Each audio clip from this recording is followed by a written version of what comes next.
Episode की शुरुआत में काउची ओमी के रूम में था। काउची ओमी से कहता है, मैं बहुत डरावना लगता हूँगा ना? ओमी मन में कहता है, बिल्कुल भी नहीं। ये बात सच है कि काउची एक कॉर्प्स बन चुका है, पर इसका मतलब ये नहीं कि वो डरावना है।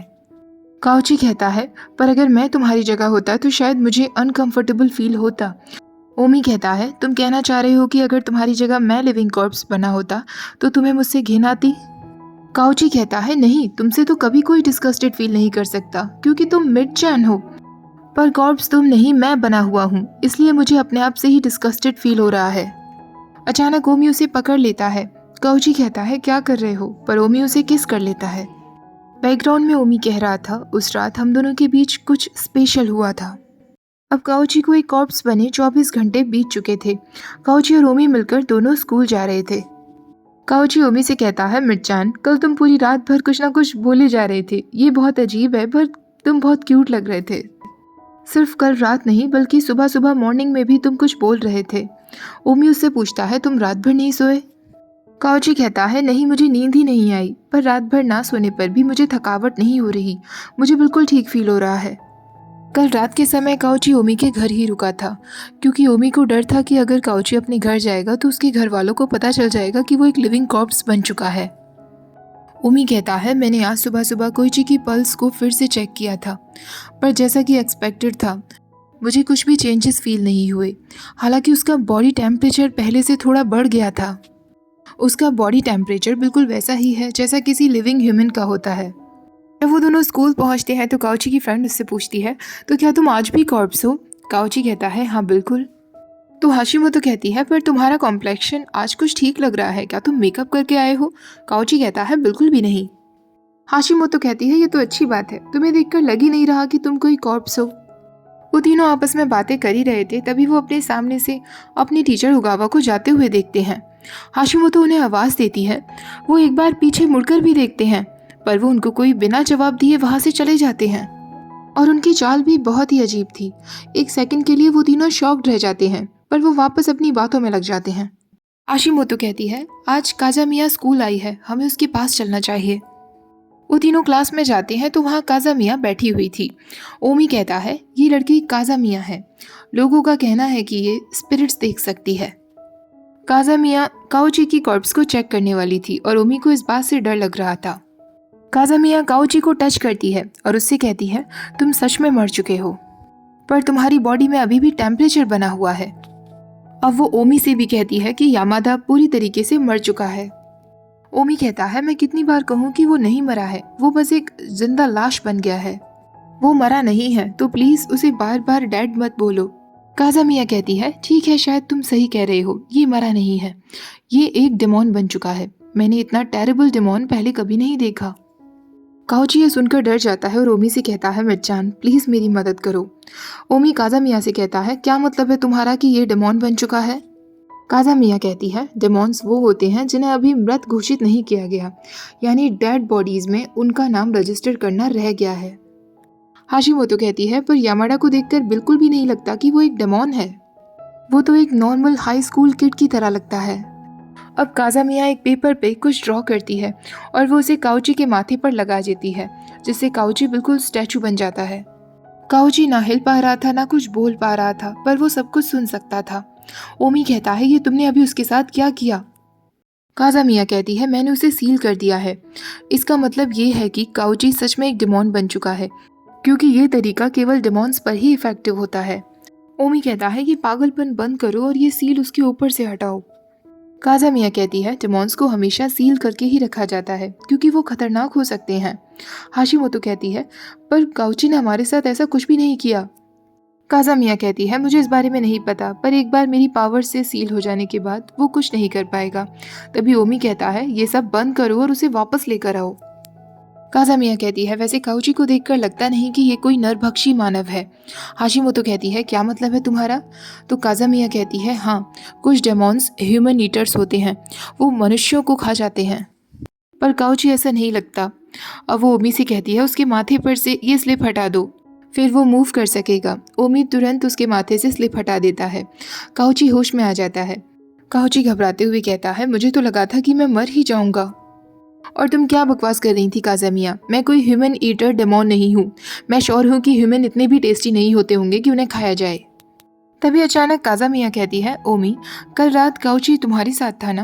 क्या तुम दोनों के बीच कुछ हुआ था, कुछ स्पेशल? काउची अचानक घबरा जाता है और काज़ामिया से कहता है, क्या मतलब है तुम्हारा कुछ स्पेशल? हमारे बीच ऐसा कुछ भी नहीं हुआ। तुम क्या सोच रही हो? हमने साथ में कुछ भी नहीं किया। ओमी मन में सोचने लगता है, हाँ हमने किया था, पर जिस तरीके से तुम इतने ज़्यादा पैनिक हो गए हो काउची, उन दोनों को ज़रूर डाउट हो जाएगा कि हमने क्या किया था। फ्लैशबैक में दिखाया जाता है, ओमी ने काउची से पहली बार अपने घर रुकने के लिए कहा था, वो भी रात के समय। काउची उसके साथ रुकने के लिए हाँ भी कर देता है। वो दोनों साथ में डिनर करते हैं। ओमी काउची से कहता है, तुम कुछ क्यों नहीं खा रहे हो? तुमने लंच भी नहीं किया था। काउची कहता है, मुझे ज़्यादा भूख नहीं है। अब वो ओमी की लंच की तरफ देखते हुए कहता है, लगता है तुम्हारी मदर काफ़ी अच्छी कुक हैं। तुम्हारा लंच काफ़ी यम्मी दिख रहा है, ना कि मेरी लंच बॉक्स की तरह। तो ओमी कहता है, ये मेरी माँ ने नहीं बनाया, ये मेरी हाउस मेड ने बनाया है। मेरी माँ अब इस दुनिया में नहीं है। ये सुनकर काउची सैड दिखने लगता है। तो ओमी कहता है, क्या तुम्हें ऐसा लग रहा है कि तुमने मुझसे कुछ ऐसा कहा जो तुम्हें नहीं कहना चाहिए था? काउची कहता है, सॉरी, मुझे तुम्हारी मॉम के बारे में पता नहीं था। ओमी कहता है, अगर तुम्हें पता भी होता और तुम मुझसे ये कहते तब भी मुझे कोई फ़र्क नहीं पड़ता, क्योंकि 10 साल हो चुके हैं मेरी माँ को गए। कोइची कहता है, ओह सॉरी। तो ओमी कहता है, मैंने कहा ना सॉरी मत कहो। कोइची कहता है, सॉरी अब नहीं कहूँगा। दोनों इस बात पर हंसने लगते हैं। ओमी का अब बात लेने का समय था। बात लेते वक्त वो सोच रहा था, मैंने इतनी नॉनसेंस बात क्यों की? कहीं मैंने कोइची को उसकी मौत के बारे में याद तो नहीं दिला दिया ना? और अब जब उसे रियलाइज़ हो गया है तो कहीं वो एक दिन गायब ना हो जाए। ओमी बाथरूम से बाहर आता है और वो कोइची से कहता है, तुम नहाए क्यों नहीं? कोइची कहता है, नहीं मैं नहीं नहाऊंगा। मुझे लग रहा है कि अगर मैं गर्म पानी में जाऊंगा तो शायद मेरी बॉडी सड़ने लगेगी। ओमी अब उसके पास आकर बैठ जाता है और उससे कहता है, क्या हुआ, क्या सोच रहे हो? काउची कहता है, मैं सच में मर चुका हूँ ना मिर्चैन? ओमी कहता है, नहीं तुम नहीं मरे हो, तुम बस एक लिविंग कॉर्प्स बन गए हो। काउची कहता है, एक ही बात है, तुम्हें मेरे साथ रहने में बहुत वियर्ड फील होता होगा ना? मैं ऑलमोस्ट ज़ॉम्बीज़ ऐसा बन गया हूँ। तुम्हें मुझसे डर नहीं लगता? ज़ॉम्बीज़ की कोई पर्सनालिटीज़ नहीं होती, कुछ फीलिंग्स नहीं होती, वो कभी भी कुछ भी कर सकते हैं। तुम्हें मुझसे घिन नहीं आती? ओमी कहता है, तुम मरे नहीं हो, तुम जिंदा हो। तो काउची कहता है, एक लाश को वो मत बताओ जो इम्पॉसिबल है। ओमी उससे कहता है, चाहे तुम कॉर्प्स हो या कुछ और भी क्यों ना हो, पर तुम जिंदा हो, समझ गए ना? काउची कहता है, लेकिन लोग एलियंस में विश्वास कर सकते हैं, यूएफओस में कर सकते हैं, पर कोई ज़ॉम्बीज़ में विश्वास नहीं करता। ओमी कहता है, इसमें विश्वास करने वाली या ना करने वाली कोई बात नहीं है, ये एक चमत्कार है और चमत्कार कभी कभी हो जाते हैं। तुम्हें पता है, मैंने पहले भी घोस्ट देखे हैं, तुम कोई पहले नहीं हो। काउची कहता है, क्या सच में? तुमने किसे देखा है? ओमी कहता है, मैंने अपनी माँ की आत्मा को देखा है। काउची कहता है, मुझे माफ़ कर दो, मैं तुम्हारी माँ को लेकर ऐसा कह रहा हूँ, पर अगर मैं तुम्हारी जगह होता तो मैं डर जाता। ये काफ़ी स्कैरी है, किसी मरे हुए इंसान को देखना। ओमी कहता है, पर मुझे स्कैरी नहीं लगता। मुझे स्कैरी तो तब लगता था जब वो जिंदा थी। वो बहुत स्ट्रिक्ट थी, वो कभी भी बच्चों के लिए दयालु नहीं थी। मुझे तो याद भी नहीं कि कभी उन्होंने मुझे हक किया हो या मेरी पीठ थपथपाई हो। वो हमेशा मुझे बस डांटती थी। शायद उन्होंने मुझे तब हक किया होगा जब मैं बहुत छोटा था, जब मैं एक बेबी था। जब मैं उनसे मिलने के लिए हॉस्पिटल गया था, उन्होंने सॉफ्टली मेरी तरफ देखा और मुस्कुराने लगी। मैं तो इंतज़ार कर रहा था कि अब वो मुझे डांटना शुरू कर देंगी। वो मुझसे पूछेंगी कि मेरा बिहेवियर कैसा रहा, क्या मैंने अच्छे से पढ़ाई की। पर मेरी मदर का घोस्ट बिल्कुल अलग था। वो हमेशा मुस्कुराती रहती थी।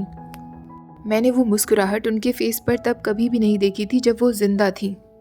तुम जिंदा हो, तुम नॉर्मल हो, बस इतना सा डिफरेंस है कि तुम्हें जब चोट लगती है तो तुम्हें पेन फील नहीं होता। तुम एक सुपर हीरो बन गए हो, तुम्हें तो खुश होना चाहिए।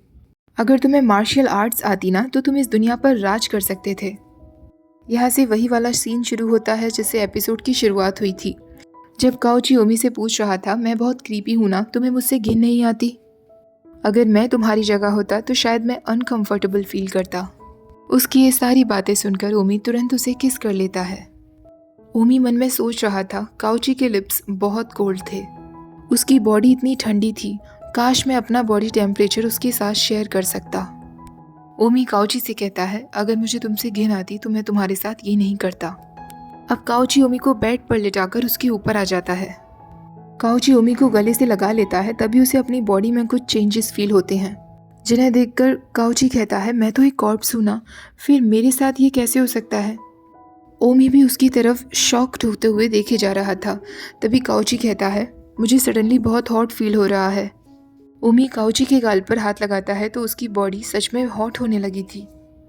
काउची अब ओमी से कहता है, मैं अब और कंट्रोल नहीं कर पाऊंगा मिर्चान, क्या मैं तुम्हारा ईयर बाइट कर सकता हूँ। ऐसा कहकर वो काउची के ईयर पर बाइट करने लगता है। ओमी कहता है, मुझे बहुत अजीब फील हो रहा है। काउची की आवाज़ें सुनकर ओमी कहता है, इस तरीके की आवाज़ें मत करो। ओमी अब उससे कहता है, मिर्चान प्लीज़ मुझे खुद को टच करने दो। और उस रात उन दोनों के बीच सब कुछ हो जाता है। ओमी कहता है, कोची की बाहों में सोकर मुझे इतना अच्छा फील हो रहा था कि मैं डिस्क्राइब भी नहीं कर सकता। फ्लैशबैक खत्म होता है। हाशिमोतो ओमी से कहती है, ओमी तुम कहाँ खो गए, क्या कल रात को तुम दोनों के बीच कुछ स्पेशल हुआ था। ओमी कहता है, नहीं हमारे बीच ऐसा कुछ नहीं हुआ। काज़ामिया कहती है, पर यामाडा को देखकर लगता है कि इसके अंदर कोई स्पेशल एनर्जी तो डेवलप हुई है। ओमी कहता है, क्या तुम लॉज ऑफ नेचर से कुछ पता नहीं लगा सकती, तुम तो जानती हो ना। काज़ामिया कहती है, अगर लॉज ऑफ नेचर यहाँ अप्लाई हो रहे होते तो कोई भी सीक्रेट्स या मिस्ट्रीज नहीं होती। यामाडा को कहीं ना कहीं से तो एनर्जी मिली है, इसलिए उसकी बॉडी में चेंजेस हुए हैं। तभी उनका क्लास हेड घबराते हुए वहाँ आता है। वो कहता है, क्या तुम लोगों ने सुना, ओगावा टीचर के साथ कुछ गलत हुआ है। तभी हमें ओगावा दिखाया जाता है जो स्कूल की बिल्डिंग के सबसे ऊपरी हिस्से पर जाकर खड़ा हो गया था। और यहीं पर एपिसोड 4 ख़त्म हो जाता है। नेक्स्ट एपिसोड भी मैं जल्दी शेयर करूँगी। वीडियो अच्छी लगी हो तो प्लीज़ वीडियो को लाइक शेयर, चैनल को सब्सक्राइब करना मत भूलिएगा। Thank you for watching, bye bye.